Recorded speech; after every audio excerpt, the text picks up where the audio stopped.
Good afternoon guys. Live na naman po tayo. This is another live testing video. Ito po ay kay Sir Marvin Inson.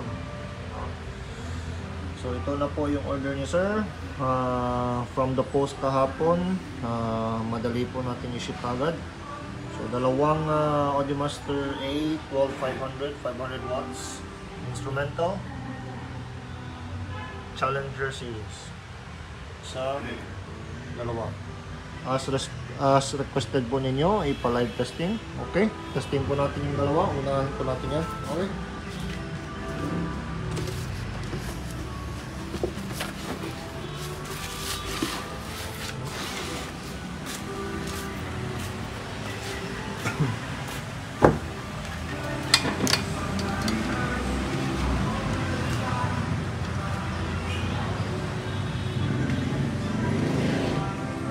Madaling testing lang po ito dahil hindi naman gaano kalaki yung item, pero handa po yung yan.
Okay, thank you very much po, Sir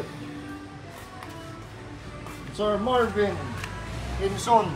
Thank you po sa purchase. Ship na po natin ito mamaya. Wait na lang po yung waybill ninyo. As usual po, pack po natin. Saka baka mga ano pa to, 1 to 2 hours from now. So again guys, if sino yung gusto mag-order, pwede. Katulad kay Sir Marvin. Ayan po, tingnan mo po. Maganda, no? Instrumental speaker.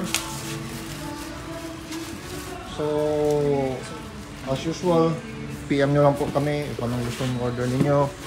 And then we will be glad to assist you po. Voice coil pala. Yeah, voice coil is 65.5 mm. So, I think 2.6 ba yan? 2.6 or 2.5 inches. Yan. So, you know, 12 inches lang po kasi siya eh. Yung more importante naman is maganda yung performance. Saka, mura siya, no? Kasi yung sa ibang brand, sa pag-alam ko, Live or Crown, yung presyo na yun, almost maging 1.8 na siguro, 1.7, no? Ito is 1.450 lang. So, yan. So, maintain pa din yung presyo ni Audiomaster. Yung as usual, sulit na sulit yung presyo nila. Okay? Saka maganda pa yung design. Alright, guys, see you again. Log off muna ako. As usual, Kung sino yung gusto mag-order, PM nyo lang po. Kasi mas better po talaga po mag-PM kayo. Mas nakikita natin yung mga katanungan nyo, tsaka yung mga inquiries nyo. Kaysa naman yung comments below, masyadong mahaba na kasi. Okay, guys. Have a good day sa inyong lahat. Peace.